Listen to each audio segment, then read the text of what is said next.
Եթե քո մոտ հիմա վատ սիտուացիա է, ապա հիշիր,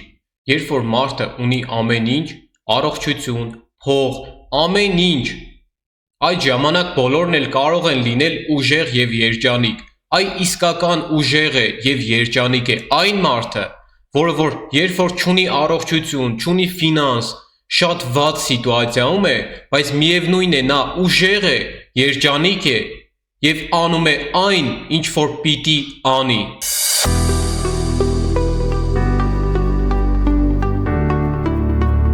Բարև բոլորին, դուք Phoenix Trading ալիքում եք, ձեր հետ է Պավլե Մկրտչյանը, ով ձեզ սովորեցնում է trading լրիվ անվճար։ Ես երեք նկարեցի վիդեո, բայց տեխնիկական խնդիրների պատճառով այդ վիդեոն դադարեց եւ ես չկարողացա այդ վիդեոն տեղադրեմ։ Դրա համար իմ բալանսը մի քիչ ավել է, այդ պատճառով ես առավոտ շուտ եմ արթնացել, որպեսզի նկարեմ վիդեո եւ տեղադրեմ։ Այսօր մենք կզրուցենք trading-ի հոգեբանությունից։ Իսկ ինչու միայն trading-ի հոգեբանությունից զրուցենք, եկեք զրուցենք ընդհանուր կյանքի հոգեբանությունից։ Մինչ ես կասեմ այն ստրատեգիան, որով որ ես առաջնորդվում եմ, ես գրել էի իմ Telegram-յան ալիքում, որ կնկարեմ վիդեո կապված իմ ստրատեգիայի հետ։ Ես պետք է ձեզ նախապատրաստեմ, այսինքն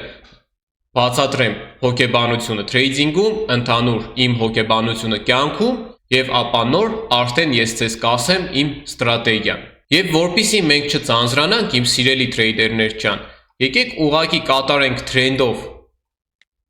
գործարք, որպեսզի գրաֆիկը աշխատի եւ դուք չծանձրանաք։ Եկեք իմ սիրելի թրեյդերներ ջան, ուղղակի դնում եմ շատ քիչ գումար, քանի որ չեմ կատարելու վերլուծություն, այլ ուղղակի թրենդով դեպի ներքև։ Ահա։ Եկեք հիմա զրուցենք։ Իմ նոր սկսնակ թրեյդերներ ջան, նայեք, ամենակարևորը այս կյանքում դա պայքարն է։ Էական չէ, դուք կհաղթեք, թե կպարտվեք։ Էականը այն է, որ դուք պետք է լինեք պայքարող տեսակ, այսինքն պայքար, չհանձնվել, քանի որ եթե դուք պայքարեք, մինչև վերջ պայքարեք, ապա 99% հավանականությամբ դուք կհասնեք հաջողության, նույնիսկ այն ոլորտում, որը որ լրիվ անհնար է, դնենք trading-ը մի կողմ։ Լինի մի հատ ոլորտ, որտեղ որ անհնար է, ոչ մեկ մինչև ձեզ չի հասել հաջողության, բայց եթե դուք պայքարեք, մինչև վերջ պայքարեք, չհանձնվեք, դուք կհասնեք հաջողության։ Քանի որ հենց այդպես են ստեղծվում ոլորտները, երբ որ ասում են, որ ինչ-որ բան հնարավոր չէ, դուք կարող եք հոխեք այդ կարծիքը,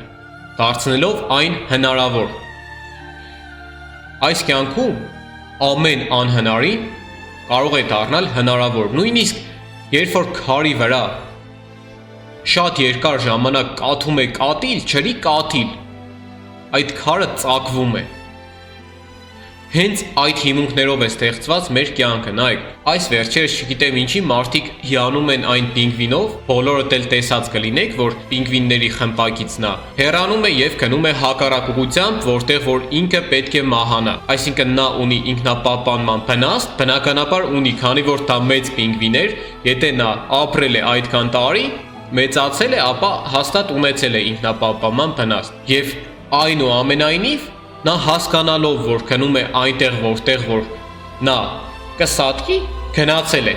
Այսինքն, երբանից է այդ անիմաստ ինքնազոհաբերությունը դարձել մեր մոտ ինչ-որ հպարտության կամ հիացմունքի նշան։ Կա ինքնազոհաբերություններ, որոնք որ հարգվում են։ Օրինակ ինքնազոհաբերությունը քո հայրենիքին, երբ որ դու քաշում ես ծկանը ու քո հետ մի քանի հոգի ես վերցնում։ Իհարկե դա շատ հարգվում է։ Բայց անիմաստ ինքնազոհաբերությունը երբանից է դարձել հարգվող։ Երբ որ դուք տեսնում եք մոստի վրա ինչ-որ մեկին, ով որ պատրաստվում է քայլերի դիմել, ինչ եք մտածում։ Վայ ինչ ուժեղ է, թե վայ ինչ, ասենք թուլամորթ է։ Այդ ինքնազոհաբերությունը մարդկանց պարագայում ոչ մի ձև չի ընդունվում, թե քրիստոնեության մեջ չի ընդունվում, ամենամեծ մեղքն է, թե չի ընդունվում հասարակության կողմից, ոչ մի տեղ դա չի ընդունվում, ինքնազոհաբերությունը, քանի որ դու հանձնվել ես, դու կյանքում ունեցել ես դժվար սիտուացիաներ, ու հանձնվել ես, բայց մենք պետք է հասկանանք, որ նույնիսկ Աստվածաշնչում միշտ ասվում է, որ չպետք է հուսահատվես, քանի որ դա մեղք է։ Չպետք է կասկածես, դա չի ընդունվում, իմ կողմից հաստատ չի ընդունվում։ Ես ուզում եմ հասկանամ այդ ինքնազոհաբերության ինչն է այդքան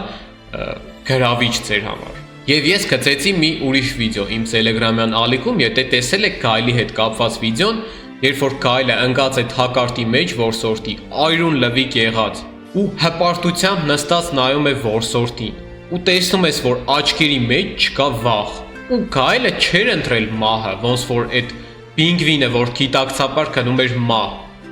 Գայլը չէր ընտրել, Գայլը իր պայքարի մեջ էր, բայց երբ որ մահը եկավ, նա պատրաստ ու հպարտությամբ առանց վախի ու առանց կասկածի նայում էր մահի աչքերի մեջ, այս պարագայում մեր որսորդի։ Եկեք հիմա ես տնեմ, նայեք։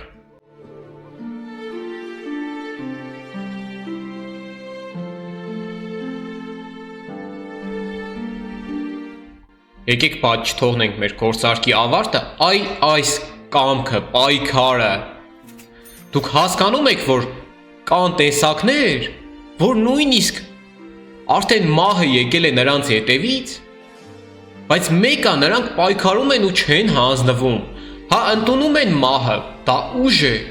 բայց գիտակցաբար կյանքում չեն գնում, որ իրենց ինքնազոհաբերեն։ Այսինքն դա է մեր իրականությունը։ Նայեք, հիմա ես կատարեմ կրկին գործարք, եկեք ինչ-որ թրենդ գտնեմ, էլի հետաքրքիր։ Ես հիմա գտնեմ և ասեմ ձեզ։ Ահա, սա շատ լավ թրենդ է, եկեք կրկին ներքև իջնենք։ Թրենդի ուղղվածությամբ ներքև, նայեք, ինչ է ձեզ պետք, որպեսզի դուք ստանաք այդ հոգեբանությունը, որպեսզի հասնեք հաջողության ընդհանուր կյանքում, լինեք չհանձնվող և պայքարող։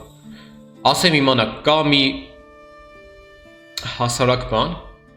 որը որ ձեզ պետք է, նայեք, ամենահզոր մարդիկ, ովքեր որ հասել են հաջողության, եղել են շատ էմոցիոնալ մարդիկ, զգացմունքային։ Հիմա դուք կզարմանաք, կասեք, բայց թրեյդինգում պետք չէ զգացմունքներ, պետք չէ էմոցիաներ։ Այո, հենց տրեյդինգի գործընթացի ժամանակ պետք չէ էմոցիա։ Այդ ժամանակ դուք արդեն ավտոմատ կատարում եք այն, ինչ որ պետք է կատարեք գործարքի պահին, բայց չհանձնվելու համար, որ դու բալանսդ կորցրել ես, ու պետք է չհանձնվես, ինչն է քեզ պետք, որպեսզի դու շարունակես քո ուղին։ Հələ տնենք տրեյդինգը մի կողմ, երբ որ քո մոտ անհաջողություն է, ինչը քեզ ուժ կտա, ինչը զգացմունքը եւ էմոցիան։ Նայեք, զգացմունքը եւ էմոցիան կառավարում են ձեր հորմոնալ ֆոնը, իսկ հորմոնալ ֆոնը կառավարում է ձեր գործողությունները ու որոշումները։ Պարզ օրինակ բերեմ, դուք վախեցաք, ձեր մոտ արտադրվեց ադրենալին և դուք արդեն պատրաստ եք կռվի։ Ադրենալինը արդեն ձեր գլխում է և դուք արդեն պատրաստ եք։ Այո, մի քիչ թողում եք, կողքից տեսնողը կմտածի, որ վախենում եք, բայց դա այդպես չէ, ուղղակի ձեր մոտ արդեն մեծ քանակությամբ ադրենալին է արտադրվել և դուք արդեն պատրաստ եք մարտի։ Այսինքն էմոցիաները կառավարում են ձեր գործողությունները և որոշումները, այսինքն կառավարում են ձեզ։ Նայեք, հիմա կասեք, ինչ էմոցիա է պետք տրեյդինգի համար։ Հիմա ասեմ, դուք պետք է ամեն ինչի մեջ շատ խորը հոգեբանորեն խորասուզվեք։ Հիմա ասեմ, ես իմ ամեն պարտությունը տրեյդինգում 156 պարտությունը այնքան ծանր եմ տարել, բայց այդ ծանր եմ տարել չի նշանակում, որ հուսահատվել եմ և թողել եմ, ոչ։ Բայց հենց այդ ծանր տանելու փաստն է ինձ ուժ տվել։ Ես ասել եմ, լավ, ես այսքան կորցրել եմ, հիմա ինչ, եթե հանձնվեմ, այսինքն ես համակերպվեցի իմ կորուստով, Բայց եթե շարունակեմ, ես շանս ունեմ վերադարձնել իմ կորուստը եւ հələ մի բան էլ ավել։ Այսինքն ես մտածում էի, որ վերջ արդեն ուշ է, որ ես ընտրեմ ուրիշ ճանապարհ։ Ես ամեն մոստ այրել էի իմ հետևում գտնվող։ Նույնիսկ ինստիտուտը, որում որ սովորում էի, բժշկական, չեմ ավարտել։ Թողել եմ եւ հելել եմ։ Եվ եթե այդ 156 պարտությունից մեկ հատը մենք անենք, մի $10 բալանս, կլինեի ես այս մարդը։ Իհարկե չէի լինի, քանի որ իմ ժամանակը 156-ից հետո էր, բայց ով գիտեր դրա մասին, ով գիտեր։ Հա, եթե ես սկզբից իմանայի, որ 156-ից հետո պետք է, ասենք, հասնեմ հաջողության իմ ոլորտում, ես ծանր չէի տանի կամ կասեի լավ թե հա, մեկը գիտեմ, որ վերջում կստացվի, բայց չկա գարանտիա, հələ ավելի վատ, դու մի ոլորտում ես, որտեղ որ քո հաջողության հավանականությունը 1% է, ու ընդանուր կյանքում էլ է այդպես։ Այսինքն դուք պետք է պայքարեք։ Նայեք, երբ որ ես ընտրեցի թրեյդինգ, բոլորը դեմ էին, բոլորը, թե ընտանիք, թե ընկերներ, ով լսում էր դրա մասին, ասում էր, որ դա խաղամոլություն է եւ այլն, եւ ինչ թրեյդինգ, դու սովորում ես բժշկականում, դա լավ մասնագիտություն է, ինչ թրեյդինգ, նայեք, դուք պետք է լսեք ձեր բնազդին, ձեր սրտին, լավ ոնց հասկանաք, թե ինչի համար եք դուք ստեղծված, եթե դուք հավատում եք Աստծուն, ապա ոնց հասկանալ, թե ինչի համար է ստեղծել ձեզ Աստված, կամ եթե դուք չեք հավատում, ասենք, հավատում եք բնությանը, ոնց հասկանաք, թե ինչի համար է բնությունը ստեղծել ձեզ, ասեմ, որ ես հավատում եմ Աստծուն, բայց ես ուզում եմ խոսել բոլորի հետ իրենց լեզվով, այսպես ասած, ոնց հասկանաք, թե ինչի համար եք դուք ստեղծված, իհարկե սրտով, երբ որ գիտակցությամբ դու զգում ես, որ դա այդքան էլ լավ բան չէ, բայց սիրտդ քաշում է, երբեմն սիրտը կարող է խաբել, այսինքն քո օրգանիզմի պահանջը չշփոթեք ձեր սրտի ցանկության հետ, եւ խոսքը վերաբերվում է նպատակներին, այլ ոչ թե տղա աղջիկ այդ սիրային խաղերին։ Քո սիրտը երբ որ ասում է, որ դու պետք է գնաս այստեղ, անես սա, բայց գիտակցությամբ դու ասում ես լավ, այդ վտանգավոր է, չարժի անել եւ ուրիշներն էլ ասում են պետք չի անել, այդ ժամանակ ես լսում եմ իմ սրտին, իմ բնազդին։ Քանի որ ոնց կարող է Աստված մեր հետ խոսել, եթե ոչ սրտի միջոցով։ Հիմա եկեք վերջապես խոսենք այն ստրատեգիան, որը որ ես ձեզ խոստացել էի։ Էմոցիան ձեզ պետք է, էմոցիան պետք է, որպեսզի դուք դժվար պահին հիշեք ձեր բոլոր այդ ցավերը, հիշեք, որ դուք խոսք եք տվել ժամանակին, որ կդառնաք թրեյդեր կամ ինչ-որ մասնագետ, հիշելով դուք ոտքի կկանգնեք ու կգնաք առաջ։ Այդ դրա համար է պետք մեզ էմոցիաները։ Հիմա ստրատեգիան, որը որ ես ձեզ խոստացել էի, նայեք, դուք իմ վիդեոները դիտելով ասում եք, որ լավ, այս մարդը ասում է կարգապահություն, բայց շատ անգամներ կարգապահություն ինքը չի պահում։ Ու ճիշտ կլինեք, շատ անգամներ ես չեմ պահում, երբեմն նույնիսկ լրիվ կարգապահություն բառը մոռանում եմ։ Գիտեք դա ինչի հետ է կապված։ Հիմա այստեղ մենք պետք է պլյուսը վերցնենք, մի րոպե։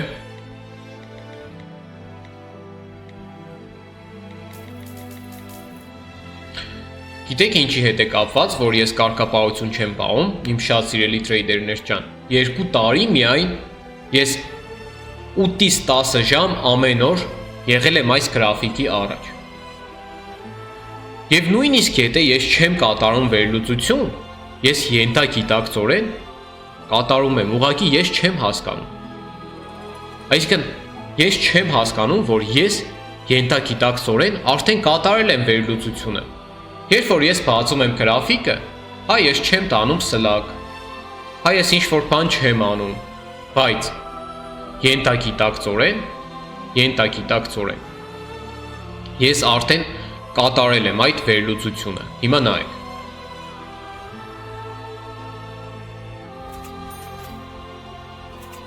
Հիմա հասկացաք ինչի ես այստեղ գործարքը կատարեցի 1 րոպեով։ Ու հենց այս կետից, այսինքն ես ասում եմ ենթագիտակցորեն ես արդեն տեսնում եմ սիտուացիաները։ Եվ ձեզ պետք է պրակտիկա, փորձ, ռեալ գումարով, դեմոյով չի ստացվի։ Հա, այդ 8-ից 10 ժամից դուք կարող եք 4-5 ժամը կատարել դեմոյով, բայց դա լրիվ կլինի ինչ-որ խաղալիք, ասեմ իմանաք, բայց գոնե օրեկան մի կես ժամից 1 ժամը պարտադիր ռեալով պետք է անեք, բայց ասեմ իմանաք, երբ որ ես զբաղվում էի ռեալով, ես չէի էլ ուզում վերադառնալ դեմոյին, քանի որ դեմոն ինձ հոգեբանորեն ավելի հետ էր տանում, հետ, այսինքն երբ որ ես զգոն էի, իրական գումարով զգոն էի, կատարում էի լավ վերլուծություն, դեմոն ինձ սովորեցնում էր կատարել մակերեսային վերլուծություն, լուրջ չվերաբերվել գործարքին, կատարել ավել ու անիմաստ դագոն, այսինքն երբ որ ես ռեալով սովորում էի ճիշտ թրեյդինգ, հետո կատարում էի դեմոյով, ես այդ ժամանակ շեղվում էի ճիշտ ճանապարհից թրեյդինգում։ Դուք դա չեք հասկանում գիտակցորեն, բայց ենթագիտակցորեն դուք սովորում եք վատ թրեյդինգ դեմոյով։ Դուք կատարում եք իհարկե արդեն չեք վախենում ու կատարում եք ավել դագոն։ Ավելի լավ է դուք կատարեք 1 դոլարով թրեյդինգ, 1 դոլարով կատարեք թրեյդինգ, քան թե դեմոյով, չգիտեմ, մեծ գումարներով։ Ինչ դա կտածես։ Իմ ստրատեգիան որն է։ Ես հələ չեմ ասել ստրատեգիան, ասեմ իմանաք։ Իմ ստրատեգիան հետևյալն է։ Ես գցել էի $3000, չէ՞։ Հիմա եկեք ես մի հատ ֆինանսների պատմությունը տեղափոխվեմ, ու այստեղ մինուս է, արդեն պարզ է։ Եկեք այնուամենայնիվ մեր մինուսը դիմավորենք։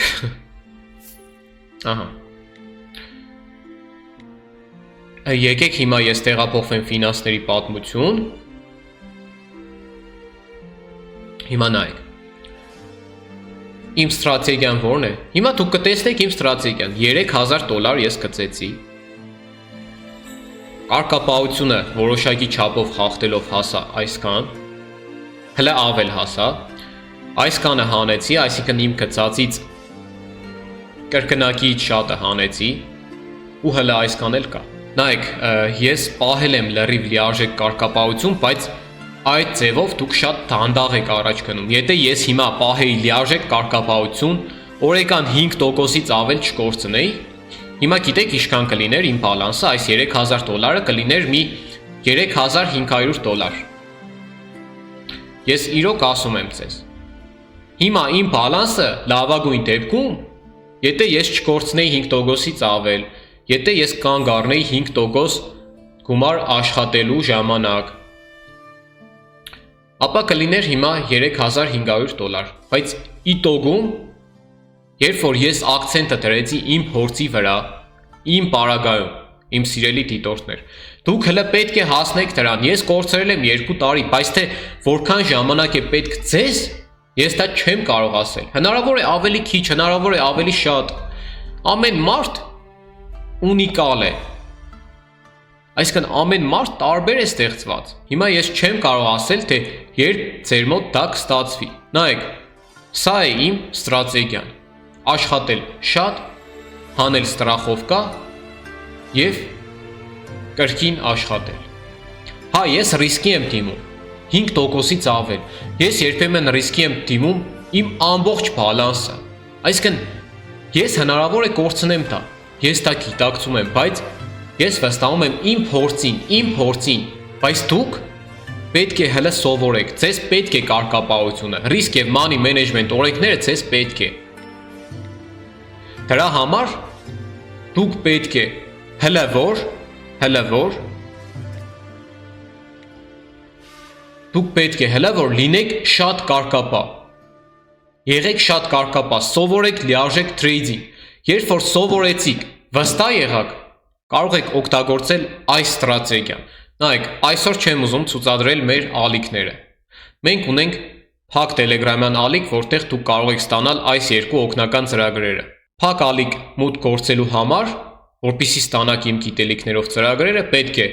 լինեք գրանցված Pocket Option կայքում եւ ունենաք ձեր բալանսին $20։ Այդ պայմանները կատարելուց հետո ձեր ID-ն ուղարկում եք մեր այս Phoenix օգնություն bot-ին կամ մեր մոդերատորներին։ Այդ բոլոր հղումները դուք կգտնեք կամ ապիսանիայի բաժնում, կամ մեր այս բաց Telegram-յան ալիքի ամրացված հաղորդագրության մեջ։ Ես շնորհակալ եմ իմ բոլոր ակտիվ դիտորդներից։ Եթե չլինեիք դուք, չէր լինի նաև այս ալիքը։ Ցանկանում եմ բոլորիդ լավ օր եւ հաջողություն։